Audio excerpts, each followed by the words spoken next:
Hi everyone, I'm Jade. What we're talking about today is writing a conclusion for an IELTS exam or a CAE exam. So I'm going to give you 2 ways to write conclusions so that when you get to the end, you don't just sort of put a full stop that doesn't really say anything extra, that doesn't feel like a conclusion. Because when you write a conclusion, a good conclusion has a different tone, there's something that feels finished about it.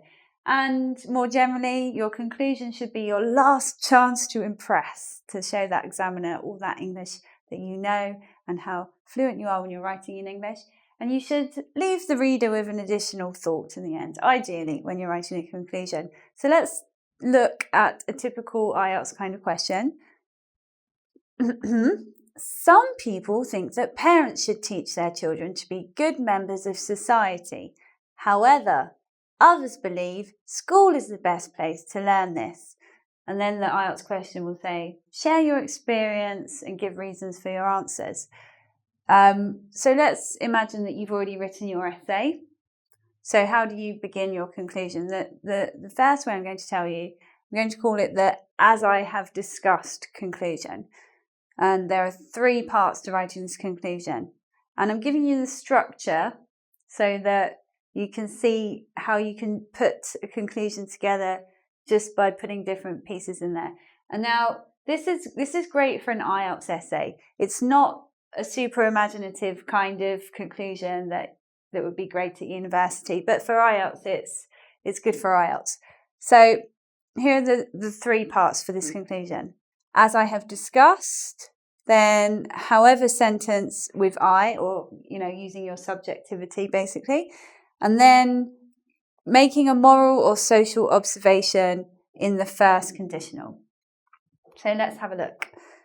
So as I have discussed, what we're doing is we're just taking that phrase basically, and this shows the tone, this establishes the tone of conclusion. As I have discussed, you're basically saying, well, I already told you all of this, but now I'm summarizing.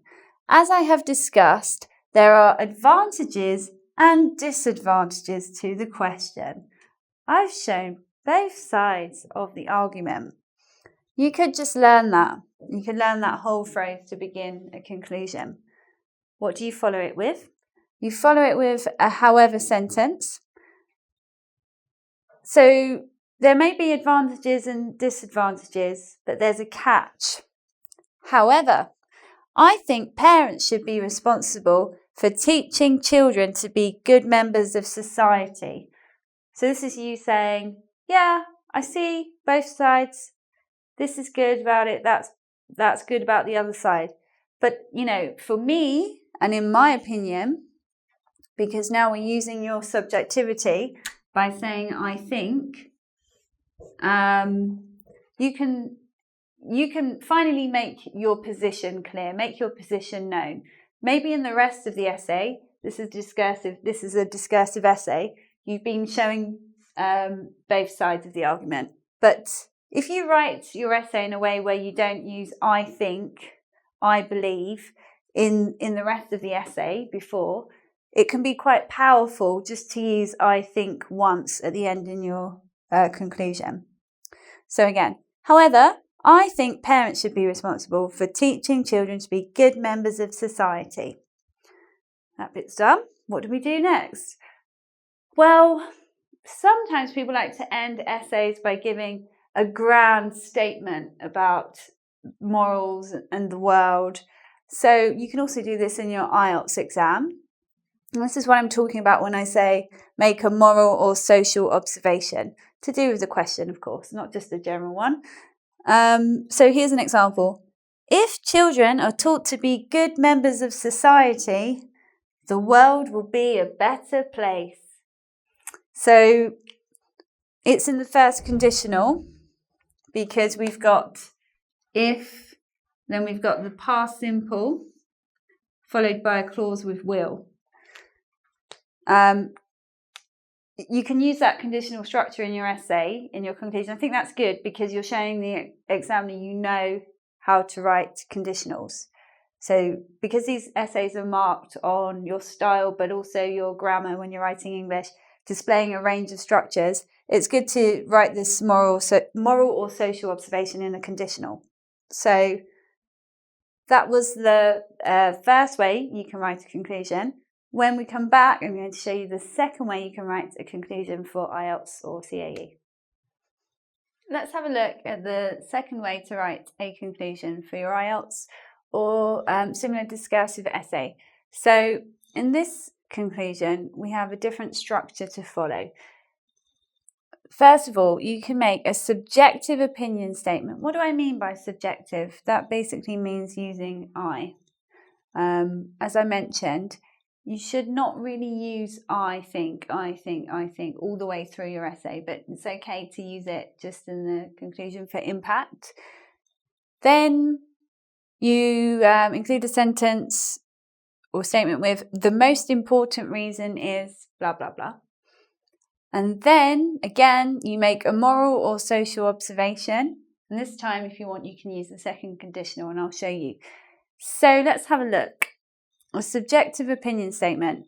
I think parents should teach their children to be good members of society. So we're taking,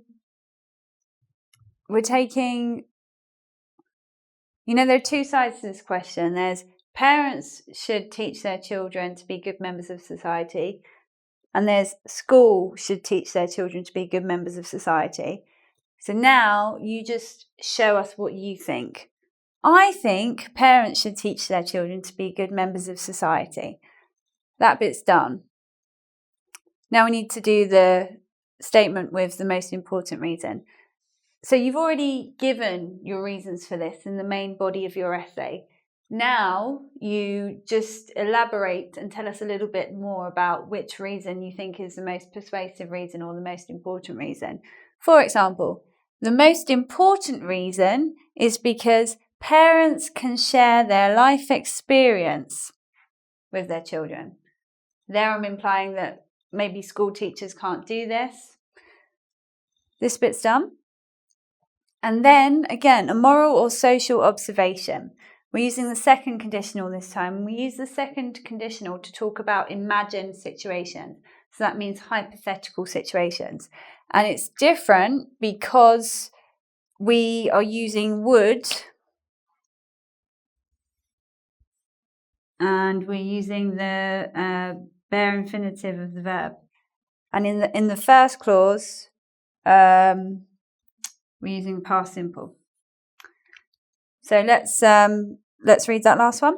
If schools were to teach this, teach children how to be good members of society, the role of the family would be destroyed. So that's quite a moral, quite a strong opinion to leave your essay with. And it does establish that I'm finished now. My very important essay is complete. So there are two ways of writing your conclusions for IELTS, CAE, or a similar discursive essay. There are many more imaginative ways to write essays. This is not a fixed rule. What can you take from this? You can take some phrases. You can start to think about the structure of your conclusion that you're writing. And hopefully when you get there in your exam, you won't get stuck in your conclusion and you won't just rewrite the answer. You'll have something a little bit different to say. Also something that displays a little bit of clever grammar, like a second conditional in your essay. So, if you did like this lesson, please subscribe here on my engVid channel. Also, you can do a quiz on this, so you can take this lesson a little bit further, do a little bit of extra work on it. Plus, you can subscribe on my personal channel because I've got 2 channels. So, I really do wish you luck on those exams, but I'm going now.